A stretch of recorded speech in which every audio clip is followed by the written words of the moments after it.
Bonjour tout le monde, je suis ravie de vous retrouver pour une quatrième semaine consécutive en fait. Donc c'est ma quatrième capsule avec vous. Puis aujourd'hui la thématique c'est la magie d'une première lueur. Alors je me présente brièvement Ève Gauthier, je suis une auteure et puis j'œuvre en fait, j'ai la chance d'œuvrer en développement personnel. Alors je fais de l'animation en fait de retraite, d'ateliers, conférences. J'accompagne aussi les gens donc à renaître à qui ils sont véritablement. Et puis aujourd'hui, ben, j'adore encore une fois, je trouve ça intéressant de pouvoir s'intérioriser et se poser la question en lien avec des sujets comme ça, des thématiques qui sont intéressantes pour nous tous et qui nous connectent avec notre être véritable.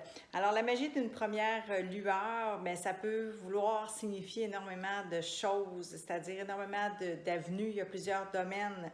Mais pour moi, tout de suite, ça appelle à l'être. Ça appelle à cette lueur-là qui est venue vers moi, en fait, au décès de maman. Peut-être que vous l'avez entendu dans des capsules précédentes. En fait, ça appelle à une renaissance. C'est ça pour moi aussi, une lueur, une première lueur. Elle est là, la magie, où est-ce qu'elle s'opère? C'est quand on réalise qu'on a les ressources en soi et autour de soi pour renaître, pour s'émerger, en fait, de nos souffrances, pour aller vers ce qui nous anime véritablement, hein, notre créativité, nos élans créateurs, nos valeurs de vie, tout ce qui fait joie, tout ce qui fait sens en fait pour nous.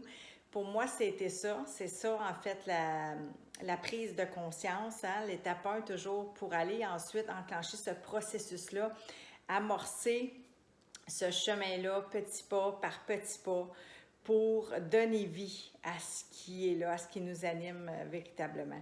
Alors, une lueur, moi je vous dirais la magie vraiment d'une première lueur, c'est d'émerger, comme moi je l'ai vécu, d'une dépression, d'un burn-out, de renaître, mais d'oser aussi se remettre en chemin, d'oser prendre soin de soi.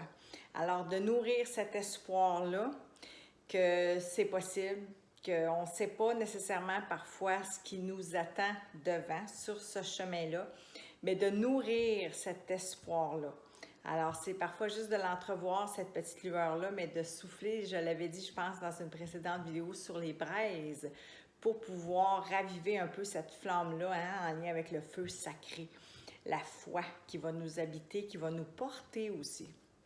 Alors, pour moi, ça veut aussi dire vraiment d'aller connecter avec cette essence-là, cette lueur-là qui est en nous, cette petite flamme personnelle qui nous connecte au grand tout, qui nous relie à nous, mais qui nous relie aussi aux autres et à la vie.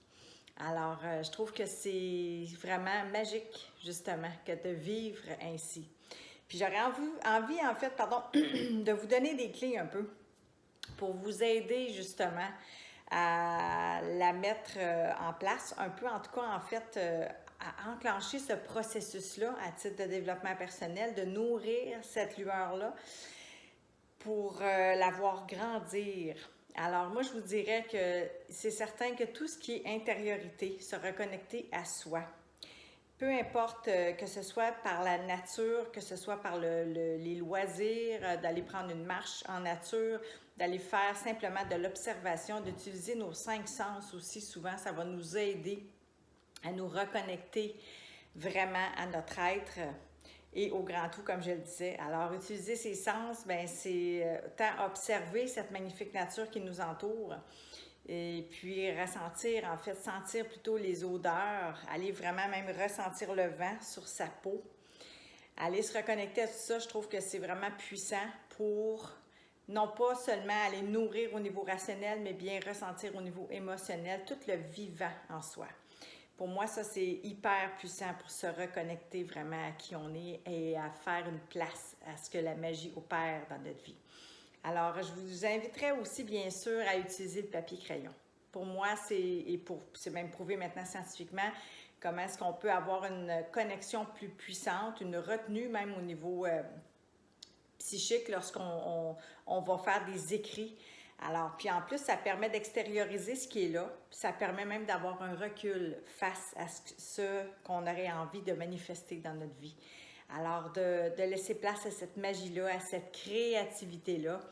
Et puis, je vous dirais que ce sont des outils que moi, j'utilise quasi quotidiennement avec, entre autres, mon carnet par amour pour vraiment me reconnecter et nourrir tout ça. Alors, c'est ce que je nous souhaite en terminant, la magie d'une première lueur. Je vous embrasse. Ciao!